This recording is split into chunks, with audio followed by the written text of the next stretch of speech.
You're loud. Guys, welcome to Fishhook. This is Tuesday, December 3rd, 6 o'clock Central Time, and we are broadcasting from Nashville, Tennessee at my home. In Tennessee, nice and cold Tennessee, 30-degree weather. Big difference from Florida. Well, guys, let me say again, thanks. Every broadcast, I want to thank you guys for your comments and for you guys' continued support of the channel. Thank you so much. I really do appreciate that. We're having a blast here. I hope you guys are having a good time. I hope you guys had a good week so far. A couple of weeks ago, you guys, I'm sure, was aware that we did not have a chatting session. Well, we did and we didn't. Let me tell you what happened. This was ridiculous, and I don't know how it happened. I did do a chatting session. I was in Florida, did it for about an hour or so. I had a really nice time. I had people from all over the world that were talking to me.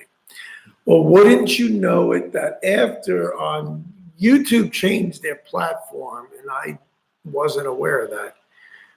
And now there's more check marks you got to do. It's not automatic when I end it that I hit publish and it goes live. You got to check down some boxes. I found this out the following week. I thought it was, and I'm waiting and waiting and waiting. Could never get it to come back live. I put questions into the YouTube help, emailed it, never got a response. So much for YouTube. Happy Thanksgiving, Charles, in Tarpon Springs, Florida. And so that's what happened. I don't want you guys to think that I shirked my duties and I didn't do a chatting session. I really did do a chatting session.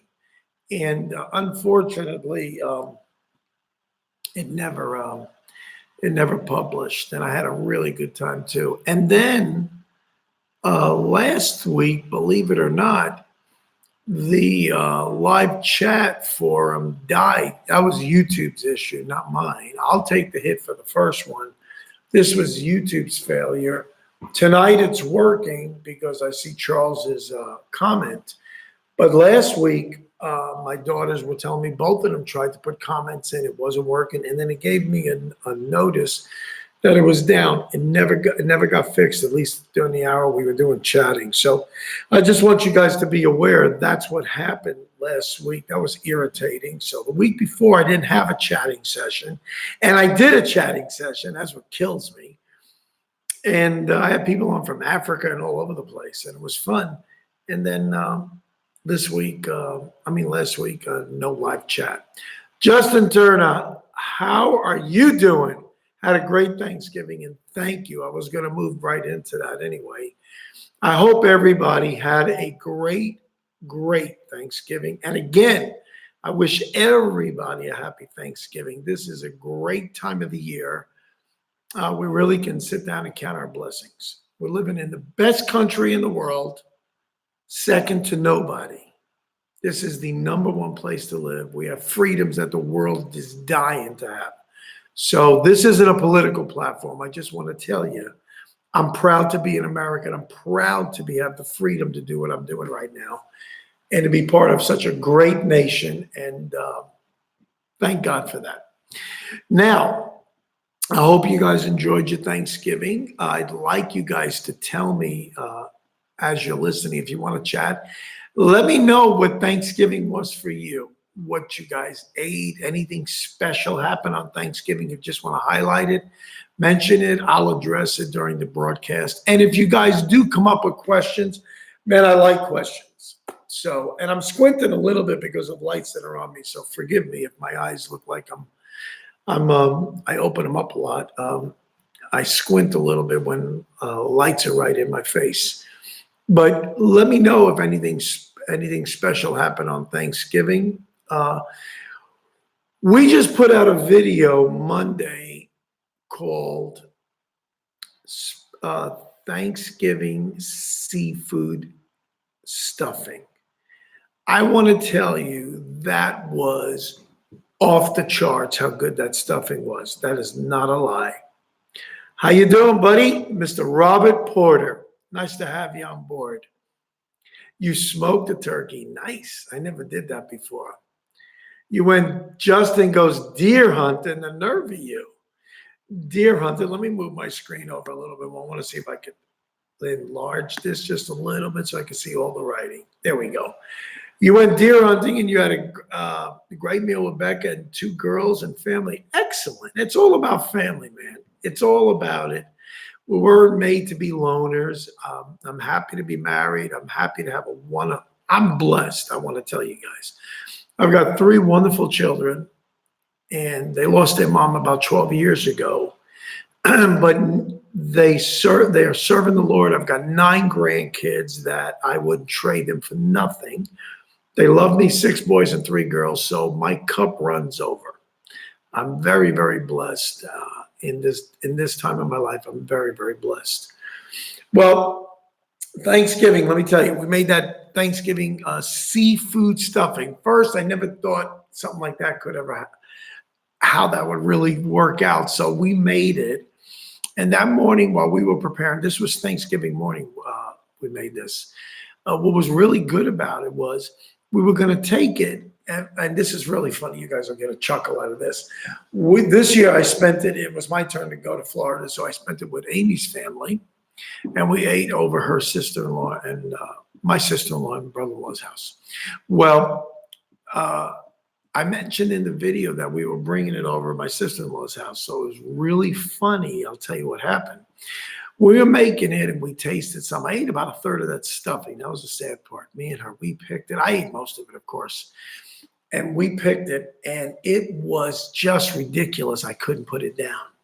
We had a 1/2 pound of scallops. These are fresh, raw scallops.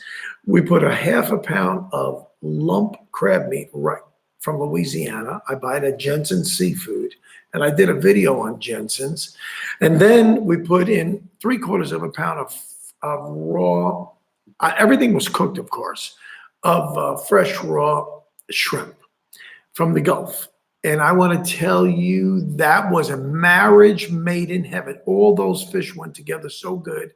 And I didn't even know they had it. We went to Sprouts. It's like a farmer's market. A big chain out from Midwest is moving in. Even they have them here in Tennessee now. And my wife found an organic stuffing. So check that out. I had no idea. So that was a real healthy stuffing, plus vegetables, and everything was organic that we used. And we made it. So the funny thing was, here's what the funny part is. We had a nice 9-inch or 12-inch tray of it, square tray left after we ate it. It was a lot more than that, but we ate some. And I didn't even feel guilty. It was so good. And we decided to give, we live at a real nice condominium complex here in Florida. And then at the gate, there's a real nice lady that's a guard there that really likes us. And we befriended her, and she likes our channel and supports it. We decided, let's give her the stuffing, because they had to work that day at Thanksgiving, so we kind of felt sorry that they had to work. What's going on, Mr. DM Goss from Alaska, Rabbit Creek? Good to have you guys on board. And so we gave it to her, and she flipped out. It was so good. She was raving about it the next day also. Because every morning, other than Thanksgiving morning at 5:30 morning, I'm out the door, and I went fishing every day. We went wade fishing on this previous trip that I just came home from. And so we gave that stuffing away. So my sister-in-law, she watched the video this week, and just the other day she calls Amy and says, hey, I don't understand. You said that in the video that you brought it over your family's. I didn't see any seafood stuff. Any seafood stuffing, and so we had to spill the beans that we gave it to somebody else. So that's really what happened, and I thought that was I got a chuckle out of that. But Thanksgiving, we didn't just make a seafood stuffing. Amy's a fabulous cook, so I want to just let me set the record straight here. That woman knows how to cook. She's taught me a lot of good dishes and helping me in my quote unquote culinary skills. But I wrote it down here, she made a green bean casserole that was outrageous, everything organic. I love green beans. Look at this. All right. And also, she made a cornbread stuffing. And check this out. She made a cranberry with hot pepper jelly and cream cheese, a mix. It was delicious. I never had a hot pepper jelly before, but the cranberry was really, really good. So everybody brought their different things for Thanksgiving, and we had a good time. I even got fishing in on Thanksgiving. How do you like that? At my sister-in-law's house, in their subdivision, they had ponds. It's a humongous subdivision, has different phases. In her phase, there's a pretty good sized pond. Behind it, there's alligators in there, of course. Where isn't in Florida? And so my nephew Cole, he loves fishing. So I said, you know what? I bought myself a little $11 bass kit, just like I have here in Tennessee. I went to Walmart and I got a worm kit and some crawfish, all imitations, and some of the worm hooks and weights. And I brought one of my rods. I brought a 7-foot red bone with my Daiwa BG 3500 reel. And I just had on there, I think I had 15-pound braid. For bass, let me tell you, the professional bass fishermen, they all fish with braid. They don't even put a leader. I had a leader already on this, a 20-pound mono leader. And hey, Jonna, my daughter, how you doing, hon? And so I left it set up like that. I had a dual lock snap swivel on there, a little one. And all my swivels that I do for inshore, everything is a 50-pound rating. When I start to go grouper and stuff, I'll up it to 75 or 100, because those bruisers will open up those, they'll break those snaps. And so I went ahead and fished some worms I had to go through. And I'm going to tell you, man, I was really lame that day. It took me so many casts. I got some nibbles and nibbles. It was really slow that day anyway. And believe it or not, where I was in, it was New Tampa, but it's really a new section of Tampa that has all new houses. They're all like 10 or 12 years old. But this community, but it was like almost 80 degrees. It was ridiculously hot that day. So I walked around. It took me about an hour. I must have made 100 casts. I'm telling you, nibbles, nothing, no connects. Finally caught a 1.5 pound largemouth. I was happy. Dinner was ready. And I said, hallelujah, I'm done. Now, I struggled for that one. I struggled there, but I got fishing, and that was all. There's little bluegill, and I think they've got freshwater tilapia there. But it was fun. I had to fish almost every day. I really enjoy it. So that was what Thanksgiving was, and we played, believe it or not, I know it sounds like an old fart thing if I say this, but we played bingo. That was fun. My wife and all the kids there, we all played bingo. And then we did, I forget that game. Everybody brought a little gift in a handbag. It was like up to $25. And we all guessed it. And I forgot what it's called, but that was fun. And Thanksgiving was great. Just being with family is what it's all about. I love it. And I hope you guys had the same experiences or better on Thanksgiving. Now, let me address DM. You just accepted an 8-month job in Kyoto, Japan. Holy mackerel. When you get back to the screen, let me know what kind of job you're doing. That's pretty cool, man. 8 months in Japan. That's probably paying a good dollar too. So congratulations. Congratulations. It's great. Well, I want to tell you, this past week when we were in Florida, I was there for 2 weeks. And this is not on the subject of fishing, but it's on the subject of chickens. I ate one of the best roasted chickens I have ever had, ever. And I'll tell you what was so surprising about it. We go to Costco a lot down there, and I test out the food from Costco, the organic, and he has a really good selection of organic. So if you guys are really, a lot of my ingredients, I get it at Costco. I get the organic there, and I look at it. It's non-GMO verified, USDA organic. Just because it says it might be organic, it's got to be, look for the stamp, that the green and white that says USDA organic. And then if it can say non, GMO verified. These are just more proofs. World supporter checking in. Nice to have you. Give me a name and give me an address where you guys are from as you check in. Thanks for checking in. And so we bought 2-packs. Now, let me tell you some of the reasons why I bought it there. I've been buying their pieces before, like chicken legs and chicken thighs, and chicken breasts for the last couple of years in packages. They weigh 4 or 5 pounds a piece. Real nice. Well, Lakewood, New Jersey. Yep, I know just where you are, bro. Thanks for coming in. And first, it's $1.99 a pound. At Publix, they're almost $4 a pound. It's $20 for a little bird. I know because I made that mistake one Sunday. I wanted a chicken. I wanted organic, and they didn't have whole ones like that at Walmart. I do buy a lot of organic at Walmart. Now, let me tell you what I'm getting at. Whether I have previously bought it at Publix or I bought it at Walmart or Kroger's for that matter, it didn't really make a difference. All the organic had one common denominator. I always found within the meat good traces of clumps of fat, yellow fat all throughout it. And I have to trim it. I'm not just going to throw it on the skillet or put it in the oven.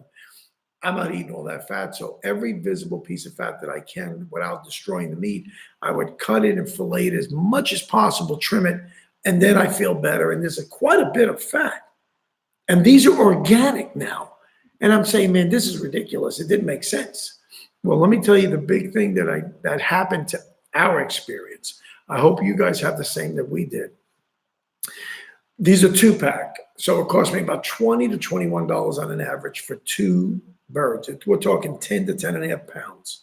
These are 5-pound plus birds, big old girls, big old hens. Let me say this. The first one we roasted in the oven. It came out perfect. The dark meat and the white meat, you could not distinguish it. Both of them were as juicy. This is not an exaggeration. And in fact, I'm having it for dinner tonight again with my daughter, Jana. After the broadcast tonight, I'm going to her house. But I want to tell you the big thing that really impressed me. First, $1.99 a pound definitely impressed me. I mean, that's cheaper than regular good chicken if you wanted the green wise or anything else, if you didn't buy organic. But Costco owns their own chicken farm now, so they eliminated the middleman to give us the savings. So this is a real plug for Costco. I don't eat the skin on any of the birds. I just don't do that. I don't care crispy or not. I don't eat it. That's fatty. And these had their portion of fat in them. But when I pulled all the skin off, other than little traces of fat around the knuckles and stuff, I found absolutely zero fat in the entire bird. In the entire bird, no fat. So that was the first one. So I said, I was really amazed. And okay, later in the week, my wife makes a fabulous matzo ball soup. I am telling you, it is fabulous. And she made big old matzo balls, like big meatballs. We like them bigger than the small. Well, check this out. She wanted to boil that one. I said, you want to ruin a good organic chicken and boil it? So she did. Well, I'll tell you what happened. We boiled it. After it cooled down, she says, if you can skin it, if you can pull the meat. I like pulled meat, not shredded. I like that across the boards. Beef, pork, or chicken. I like it pulled. Well, after it cooled down, I pulled all the skin off and I started to pull the meat apart. And it was just falling apart, obviously, it boiled. I want to tell you that, again, I only found little traces of fat by the knuckles. That was the leanest bird like the other day. No fat. My hands were not even greasy because most times when I do that, it's gobs of grease you pull out. No grease, no fat residue in the soup. After you boil it, you would see the fat come up. Or the grease as a result from the fat. Nothing.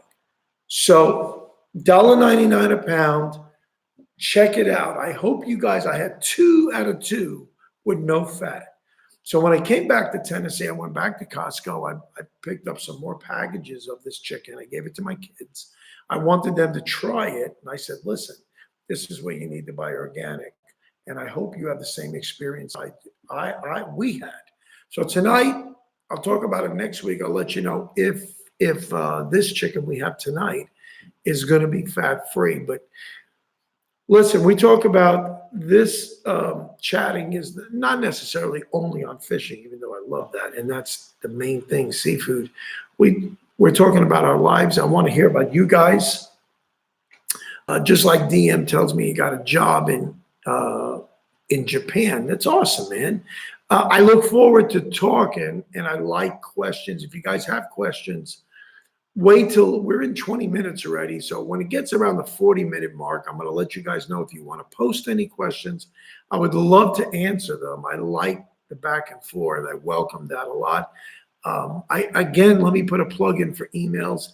Guys, send me emails and email me like pics of your catches. If you go hunting, pics of the animals you got. Or if you did a great dish, send some pics in. Send me some pics of yourselves and I'll post them all up and you guys will get all the credit on our Instagram page. I really am, I hope the day will come that I can meet a lot of all you guys that support the channel. I feel attached and I just enjoy talking to everybody because I want to make it real. I don't want this to look like you come into a lecture. Somebody's just here flapping his jaws and spitting out something that's all written down. I have notes and topics I want to talk about, but I'm going to let you guys really guide it. If you got something that's real important you want to talk about, post it. I would love to talk about it with you guys. So that matzo ball soup was out of this world, and I could not believe it. No fat. So tell me the last time you guys ate a chicken like that and there was no fat. Let me know, because that was amazing. And that's really the first time I've eaten a whole chicken that I can remember from Costco, and it was fabulous. Fabulous. The meat was just so good. My wife, what we do when we're done with the chicken, even if it's whether it was in a soup or not, if the soup is all gone or if we had a roasted one that was left over, my wife will take it all out and she makes a killer chicken salad with nuts in it. And I love all that. And cut up apples. Apples and chicken work fabulous. That's another marriage made in heaven. Charles, my wife and I shop at Clearwater. Okay, we like the Iraq multi-pack. Yes, skinless thigh meat, definitely. Yeah, let me tell you, I buy the multi-packs there too, and they're great. And the chicken legs, I don't really remember a lot of fat anyway, but it really stood out when you buy a big 2-pack, and these birds are 5 pounds plus, and there was no fat in between the meat. Every other organic chicken I buy, and I only buy organic, I don't care if they're pieces or I buy them from another store, there's strips of fat all over the place.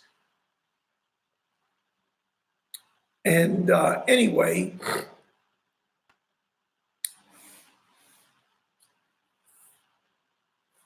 be sure to, before we change the subject of Thanksgiving, be sure to let us know what you guys had for Thanksgiving. Give me some of your highlights, guys, if you don't mind. Okay. Now, I want to talk a little bit about my recent trip to Florida. We had a blast in Florida. We had a blast. Every day I went fishing, I would get up. Here's the routine. I did a video for you guys on the pompanos that I caught. There was a ton of pompano. I'll go through the routine, what I do when I catch them, and then when I come home, you guys might like to do this also. If you're going to be dedicated, you guys and women are showing an interest in the sport of fishing, because this is not just a guy's thing. If you're showing an interest in it, you got to be willing to give a little bit of a little bit of effort, whether it means getting up late or studying a little bit about the fish biology, studying the water system over there, try to get a topographic or do on Google Earth and look at the way the water runs and positioning and stuff, and we'll talk about that now. So when we picked the fish, we were fishing a warm water discharge from a local power plant owned by Duke, right there in Tarpon. And I want to tell you, that is an ideal place if you guys want to catch fish. Let me tell you why. The water finally in the Gulf, where we are inland, had gone down to 70 degrees. 3 weeks ago, it was 83.5 degrees. I was a mile and a half off the coast, and it was still 83.5 degrees. And I'm telling you, that's warm. And it was limited, really good fishing. So, and even the wade fishing, oh man, it left really a lot to be desired. Well, we got up nice and early because normally the rule of thumb is in fishing, dawn and dusk. Usually an hour before, on an average, no matter what you're fishing for, an hour before, even if you're going on a boat, an hour before the sun comes up, and you stay through sundown and maybe a little after that. And again, part of that equation is figuring out your tides, looking at the lunar tables, see the moon's position and when the major and the minor feeding times are. So you take all this into consideration. Now, warm water. That was a haven. It was a long cove, maybe a quarter mile long. It had a big pier that was right at the entrance to it. There's a pier that comes all the way out. Well, and then there's the local St. Joseph Sound, which empties into the Gulf of Mexico. It's all open and tied together, but this is inland. So that body is called the St. Joseph Sound. Well, let me tell you what happens when you have 70-degree water out there. It's chilly, and it's getting colder now, because the temperature in Florida, if I remember correctly, was in the mornings anywhere from where I was in Palm Harbor, 48 to 52 degrees in the morning. I mean, that's real chilly, and you got to walk in cold water too. So I have my hoodie on, which I love hoodie weather. I'm at home now with my hood. So I have my hood on, my waders, and I got my GoPro on, and I film. Well, I'm in 70-degree water, and I'm wearing thermals underneath. And anyway, we get into the water, and then all of a sudden, from the left of me is upstream, where it comes from when they release water from the power plant. Warm water is discharged. Oh, it feels so good. You can feel it. My hands are in the water. They feel great. Your waders get warm. Your legs are warmed up. Well, fish and bait. Let's start with bait fish. Bait fish will go for warmer water that's not so cold against their body. They want to be warm. They're creatures of comfort, just like we are. And they're looking for, like, if you're in the rapids, most fish won't stay in the rapids. They'll stay in an eddy on the side without having to fight that current. They want to do something real easy. Everybody wants a free ride. Everybody wants the easy way. So the fish are no different. So bait fish throng up in there. You see the birds diving down. Oh, it's unbelievable.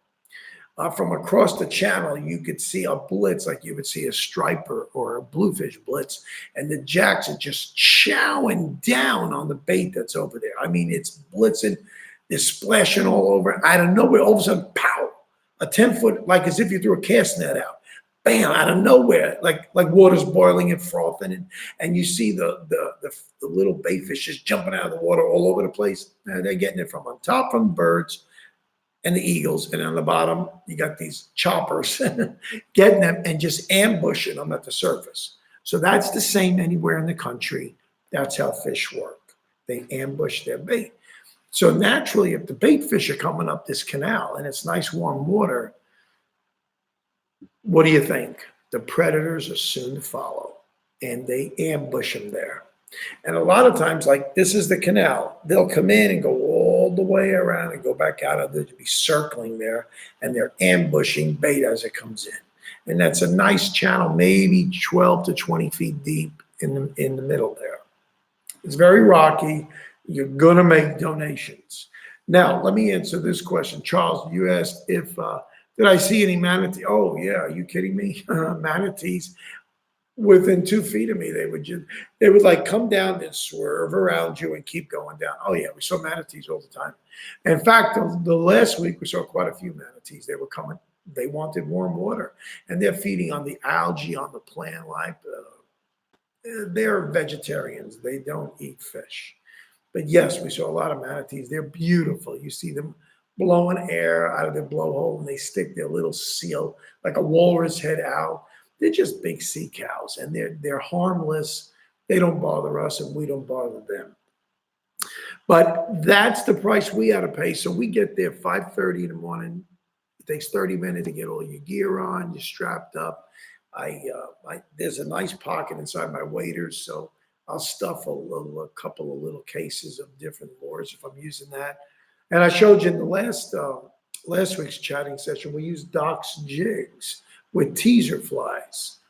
It works beautiful, absolutely beautiful. So we would fish there in the morning, and we would stay from 6 o'clock, 6:30, all the way up to sometimes as late as 11 o'clock if the bite was on. Every morning when I was there, nothing happened till 8:30 at night. Don't know why. It was cold, and around 8:39, even 9:30, the sun started coming up because we had a lot of gray skies. It was cold. Soon as the sun started coming up and warming the water, something magic happens, and the fish turned on.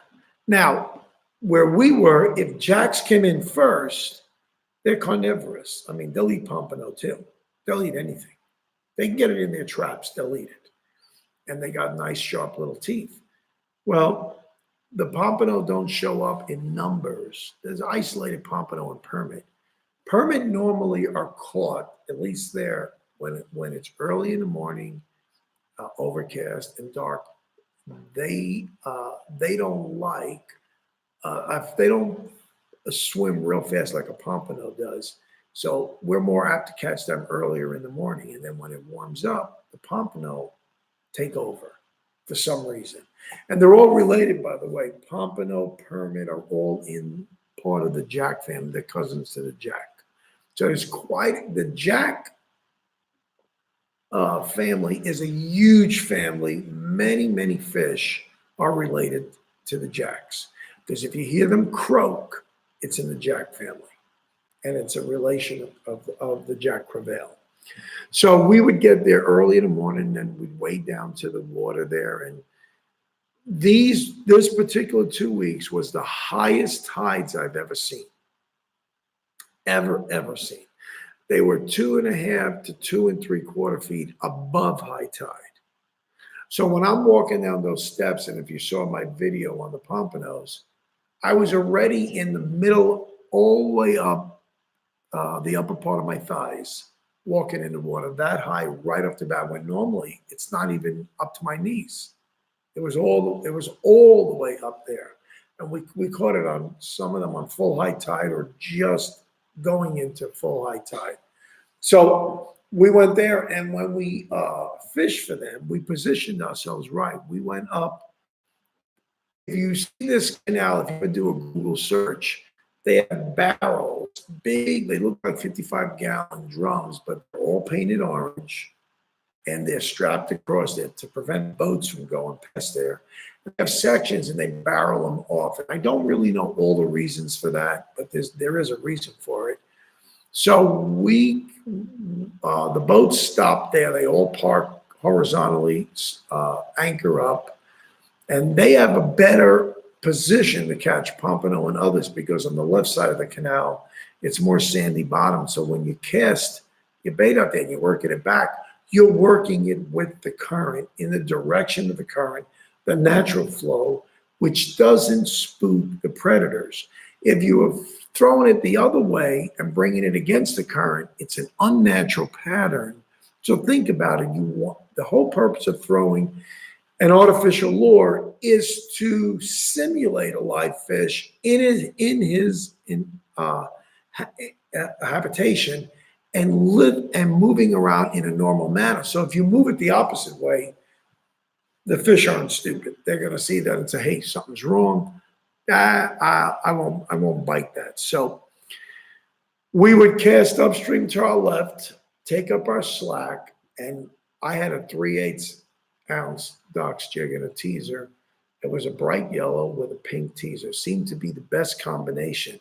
And then you could see it floating down. I would take up my slack, and then we'd let it float down and then curve around. It would naturally curve around and come up, and then we could jig it up. And a lot of times right there is where we would get all our hits. Or sometimes I would cast all the way across, and as soon as on the sink, as it was going down, because they were really full of fish, I would get nailed. I didn't even have a chance to work the lure. So it's so important, your position. It's important the time you go fishing. It's important on what's happening on the water. So I'm talking wade fishing now. Boat, there's other things you got to bear in mind. But you got to consider all these factors if you really want to be good at fishing, or if it's hunting. Remember, you got to get on their time clock. So if you're hunting an animal, you got to get on their time clock. You got to find out where they feed. You got to see the trails. You've got to be downwind from the animal, because you don't want to be upwind where your scent will give yourself away. I think I said that right. I got to think about that for a minute. And but position is everything, and making the normal preparations to do a trip. You can't just say, "I'm going to pack my car and go." Well, then you're going to be like the 90% of the people that go fishing. They only catch 10% of the fish. Let's be different here. Let's be the 10% that catch 90% of the fish. That's the difference between success, not so much failure, but disappointment. I feel so sorry when I hear a lot of them say, "Man, I fished there all day, and I might be fishing the same place. I didn't catch anything, and man, I caught all I needed." They don't know, and it's hard to just go to somebody. I'm not a know-it-all, and I don't want to be perceived as that, and I don't want to show myself as that to somebody I don't know. But when we were on the boat that time fishing out of Clearwater, and I met I forget Brody and his dad Todd. I wanted to help him jigging and how to do it right. I felt sorry for him, and the dad was okay with that. And I just showed him how, so he could get a chance to set the hook better and how to work the jig, and the kids started catching more fish. There is a science to everything, even from, I was watching a video today, why the strongest knot, the best knot, is a snelled hook on a hook, so that it keeps your line, be it braid or mono, whatever, in right position, doesn't slide through the opening and get caught where it's the hook eye, and it doesn't get chafed on the cut section of that hook eye. So there is a method to our madness. There's a method to all of this. And it just takes, you don't have to memorize 4, 5, 10 knots. You don't have to do that. If you have a couple, 3 good knots, you have to have a good knot to join your leader, if you're using a leader, and to your main line braid. Most times that's what people use. You have a good knot there, or you put a swivel. All depends on what kind of setup you got. And then your hook at the final connection, be it the lure or be it a hook. How are you going to tie it up? And then when you cast it out, it's everything's in the presentation. Whether you're casting out live bait, whether you're casting out chunk bait, whether it's just dead fish, dead bait, or you're doing a artificial lure. Everything is in presentation. And if it's done right, you don't want to have, like for example, I was fishing for the pompano.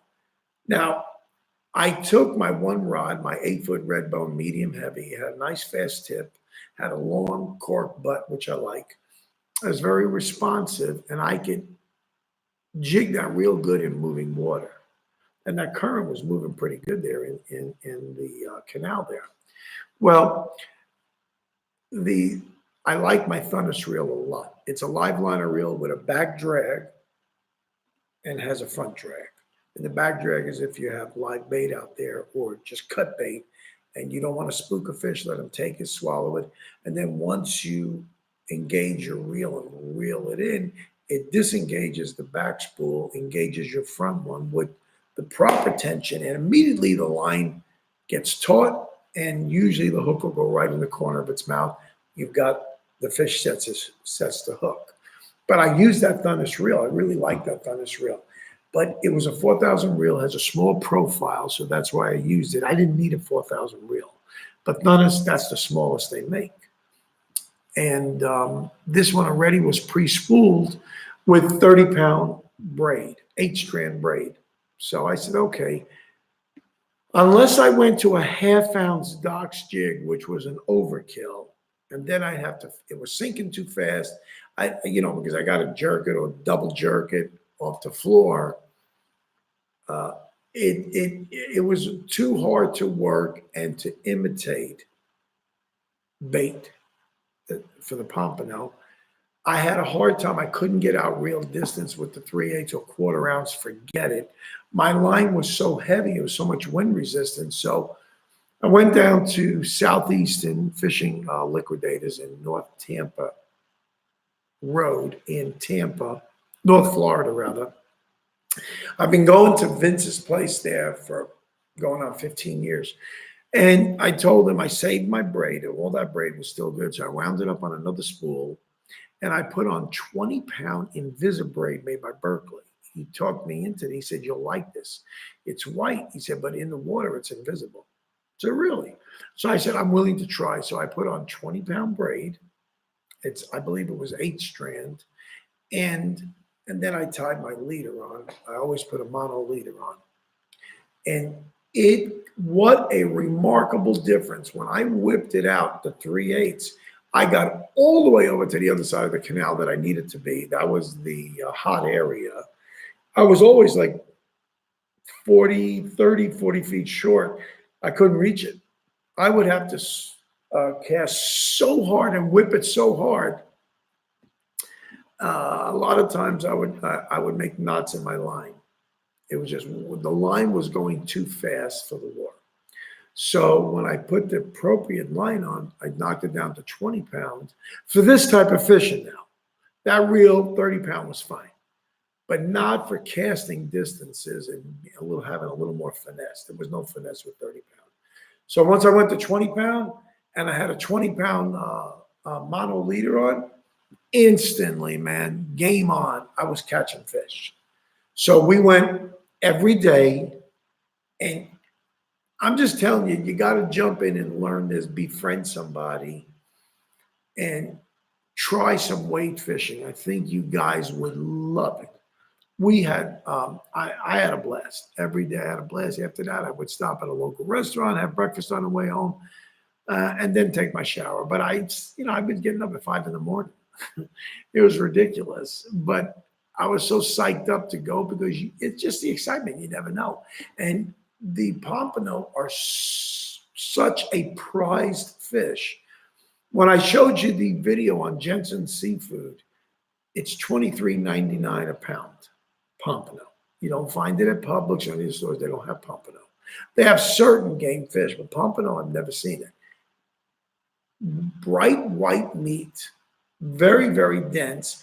And pompano have a very, very thin skeletal structure, real easy to gut.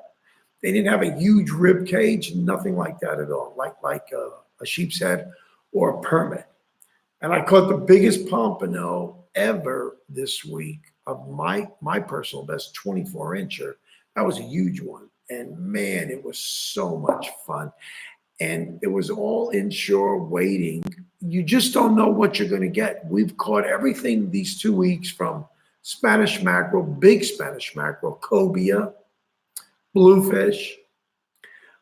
There was, in fact, I caught a black drum, a nice little 14 and 3/4 inch black drum. He filleted up beautiful. There were no worms, because drums are known to have worms. You'd have to pull them out. But the meat is great. And pompano. And my buddy Jerry caught a big 28-inch permit. I know this permit's much bigger than that, but I want to tell you, the body was about 3.5 inches thick. It was fat and meaty, and I got over 3/4 of an inch thick fillets on both sides, and I was able to go right along the rib cage, and right in the front behind his neck was this big old rib cage. They're very thick bones, and their meat was dramatic. Even though they're cousins to the pompano and the jack, their meat was dramatically different. It was a beautiful pink. It reminded me of the color of the Spanish mackerel's meat, but it was much more firm, like a real game, like a real pelagic, like a mahi-mahi and so forth. So immediately, here's the program when you guys catch fish. You need to, if you're going to be out for any extended period of time, make sure you got a cooler, make sure you got ice. Good freezer ice. You buy the bags. That's the frozen ice. And that lasts an unbelievable amount of time.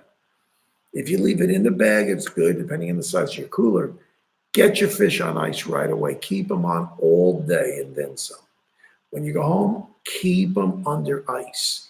And then give it a day or two, and then you could start filleting, and your meat will solidify, and you'll cut it, and it'll come off in one piece. It won't be loose, fleshy like spotted trout, sea trout. I love them. I love the speckled sea trout, but their meat is so fleshy, and I have to really get that cold in order to get a solid fillet that stays in one piece and doesn't fall apart on me. It's just not a very dense meat, and I've since not eaten a lot of them. They taste great, but I don't like that real loose, fleshy meat. I don't like that. But that's some of the program if you guys are really going to get serious about fishing. Like, I knew what to fish for bass. I knew the habitat there by my nephew's house, and he told me what he was catching them on, and I know worms and crawfish are their diet. And we went at the worst time. It was like 2 o'clock in the afternoon. I'm fishing. It's the middle of the day. That isn't the time to go fishing. Although you could get surprises, because the fish are laying low where the water's cool. And anyway, like I said, about an hour and a half later, I finally caught a nice one. And it was worth it. But again, it means sticking with something and staying with it long enough, and keep your eyes plastered on the water. Just be panning the water with your eyes. Look for the slightest inflection in the water, or if you start to see what looks like a V groove and like a little miniature wave and things are moving, that means there's a school of fish or a big fish pretty close to the surface, that as he's moving, the water is just showing it, and you see a V groove going. That's either one or a multitude, a school of fish. Be aware of that. Be looking when fish jump out of the water. Be looking when a fish makes a kill at the surface. See if you can look at his fin. From the fin, you should be able to tell what type of fish it is most times, if you get a good eyeball on it. We know right away if we see a cobia. I definitely see a tarpon. We saw all those fish there, and there were schools of cobia swimming by us. So it was a really good week to catch fish, but I'm telling you, there were 2 waves every day. There was a wave in the morning where the pomps would come in, and then they would leave. Wouldn't see them again till way later in the afternoon, either on the changing of the tide or later on toward dusk. Late, like after 2 or 3 in the afternoon, the guys would tell us, "Hey, the pomps came back." Absolutely. Absolutely. How you doing, honey? My wife just checked in. It's about time you did. But that's what our week was like. And then now, let me tell you what I did. Once I have a cooler in my kitchen. I brought the cooler in. I keep fresh ice replenished every day. I would leave my fish in there on an average for 2 days under heavy, heavy ice. And I wanted that thing as cold as possible. I have sharp fillet knives and I hand sharpen them, and I have a sharpening stone as well. Then I would fillet them. Now in Florida, I've got a small little food saver, a vacuum sealer. I learned a trick again on YouTube. It's real cool. The guy was vacuum sealing. In fact, the meat eater. I like Steve Ranella. And when he vacuum seals, sometimes he double or triple seals. I never thought of doing that because the same thing that happened to him happened to me in the past, where my bags would leak if I didn't get a really good seal, or I was in a rush and I didn't really clean and get all the water out where the seal was going. And I would find out that it crystallized and the meat got ruined. Now I double and triple seal it on both ends. So if one seal fails, it's hardly the case that I'm going to lose all 3 seals on both sides. So I do that and I vacuum seal them. What I do is after I fillet them, I put them in a nice big Tupperware pan, enough that I fill about half to 3/4 of the pan with the fillet. There's a lot of fillets this trip. I fill it with water, tap water, and I would load up with salt. Ton of salt I put in there. Put the cover on, shake it up real good. Now, let me tell you why. I've ready, you don't have to bleed your fish when you, if like most of my pompano, I didn't bleed them at the water. I brought them home whole. I could have bled them out. That would have been fine too. There wasn't that much blood. They only have a small little pocket, like behind the face there where their guts are. It wasn't a lot. It isn't a gigantic bloodline in them. They don't have a pronounced one, like, let's say, like bluefish or other fish. So I would fillet them up, clean them up in the sink, and wash them out real thoroughly, get all the bones out, trim them up real good, put them in the pan, soak them in salt water for a day or 2 in the refrigerator. Then I take them out, I rinse them out thoroughly, get all the salt out, and immediately, when I take them out of the refrigerator, the water's all bloody red because the salt is an agent. At first, it's a purifying agent and it's a drawing agent. It drew out, hopefully, all the impurities and drew out all the loose blood. It's just natural. And rinsed them out, and there was no more blood. Then I would cut down the middle. I'd keep the skin on one side. I would do a V groove and pull out all the pin bones down the middle.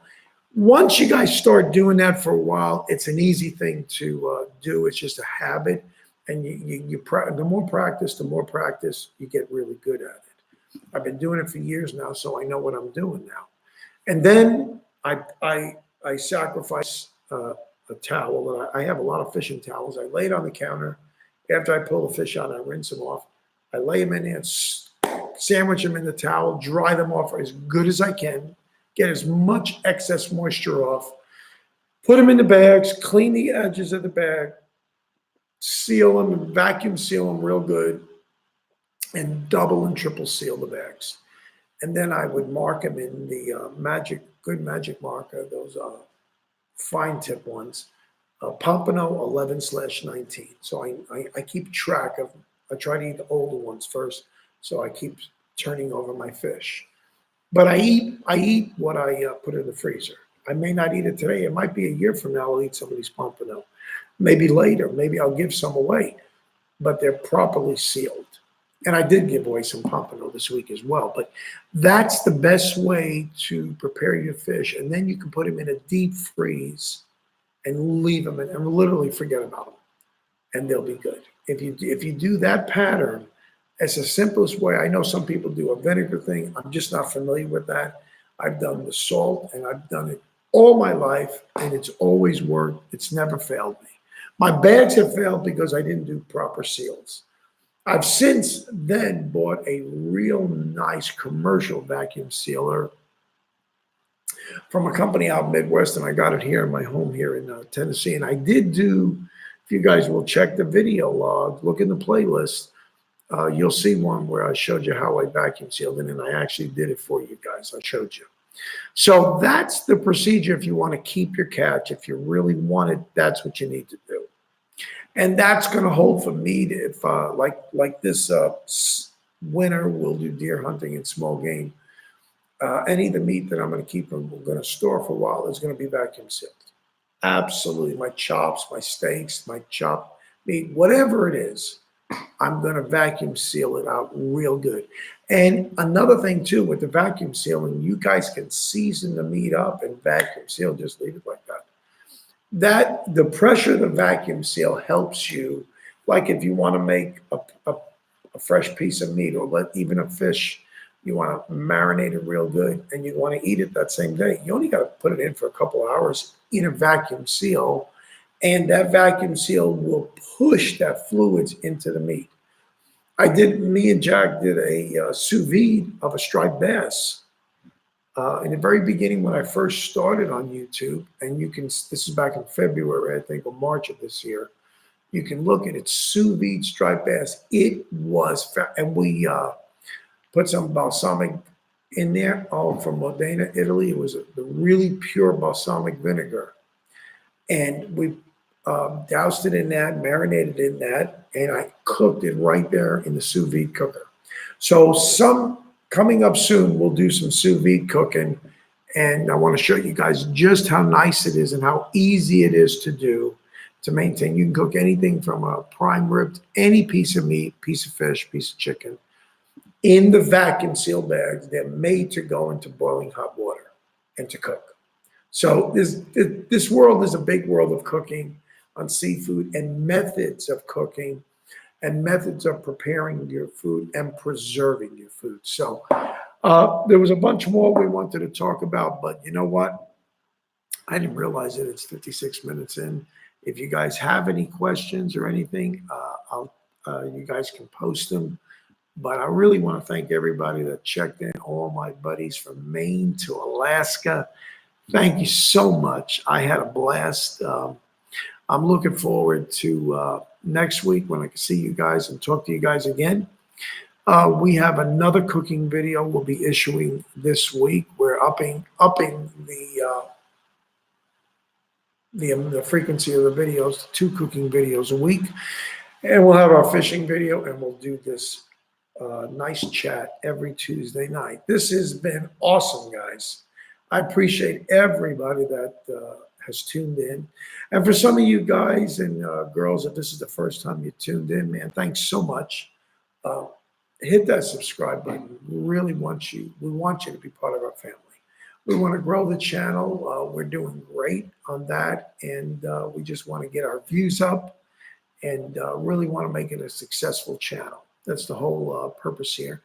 And to meet more and more people. So don't forget, let me give you our email address if you guys don't have it. I do hunt and peck, so you got to forgive me. I really stink at typing.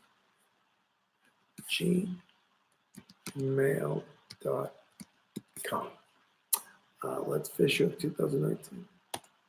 Yes, fishhook2019@gmail.com is my email address. Please send me some stuff, guys. I really mean it. If you got a recipe you want me to try, please. We'll look at it, consider it, and hopefully it'll work in our program. But again, thank you for tonight. And guys, we will see you on the next go around next week. Have a great week, and God bless you. One Brown, a vacuum sealer. I knew you were going to answer me that, Charles. It's a VR. Send me your email. Email me your email address, Charles, and then I'll go there and get it. I paid just a hair over $500 for it. It's a chamber sealer. It's worth its weight in gold. Thing works fabulous. But if you'll email it to me, I'll tell you exactly which one it is, the model. It's the model. Okay, man? All right, guys, thanks again, and we'll see you next week.